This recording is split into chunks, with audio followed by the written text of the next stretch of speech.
परेशान है। देखिए, एक बात समझ लीजिए कि ये कोई बहुत बड़ी बीमारी नहीं है। कई बार गंदगी की वजह से सिर में जुएं पड़ जाती हैं और कई बार कुछ और कारणों की वजह से भी ऐसा हो सकता है। मैडम, हमने इसका इलाज कराने की भी कोशिश की। वो एक डॉक्टर थे, डरला मोटोजी। हाँ, मैं समझ गई, डर्मेटोलॉजिस्ट। फिर क्या हुआ? उनकी फीस और इलाज बहुत महंगा था तो हम उनके पास जा नहीं पाए। मैं एक छोटा सा किसान हूँ, मेरे पास ज्यादा पैसे नहीं है। अच्छा, एक काम कीजिए, मैं ये पता लिख कर दे रही हूँ, आप उन डॉक्टरों से मिल लीजिए। ये भी डरला मोटोजी हैं? हाँ, ये भी वही है और बहुत अच्छे डॉक्टर हैं। पर मैडम जी, इनकी फीस। आप फिक्र मत कीजिए, वो मेरे पति हैं, आपसे इलाज के पैसे नहीं लेंगे। कनिका मैम की बात सुनकर गरिमा के माता पिता को बड़ी राहत मिली। अगले ही दिन वो गरिमा को डॉक्टर आकाश के पास ले गए। डॉक्टर साहब नमस्ते। नमस्ते। डॉक्टर साहब, वो हमें मैडम जी ने भेजा है।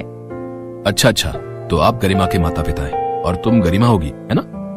जी सर। आओ भाई गरिमा, यहाँ मेरे पास आकर बैठो। देखें तुम्हारे सिर की क्या हालत है। डॉक्टर आकाश ने गरिमा का सिर पकड़कर उसे अच्छे से देखा और फिर, देखिए, ये गंदगी की वजह से नहीं है, बस थोड़ा सा इन्फेक्शन है। ये जुएं आम शैम्पू या घरेलू नुस्खों से नहीं जाएंगे।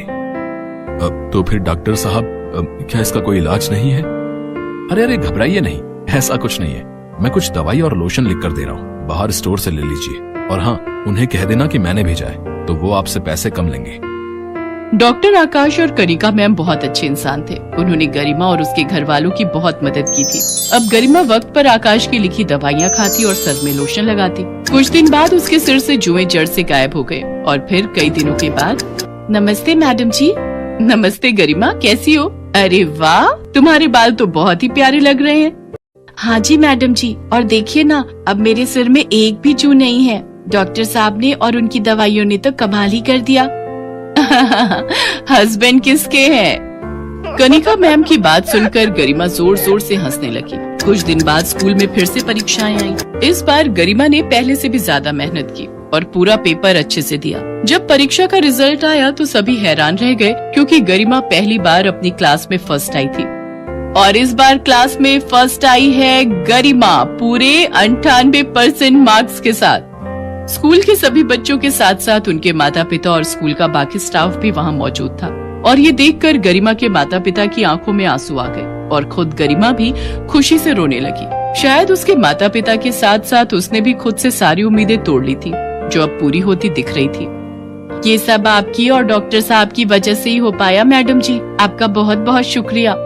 अरे नहीं बहन जी, आपकी बच्ची तो शुरू से ही होशियार थी, बस उसे थोड़ी सी मदद की जरूरत थी। आप बिल्कुल चिंता मत कीजिए, मुझे पूरा विश्वास है गरिमा अपने जीवन में बहुत कुछ हासिल करेगी।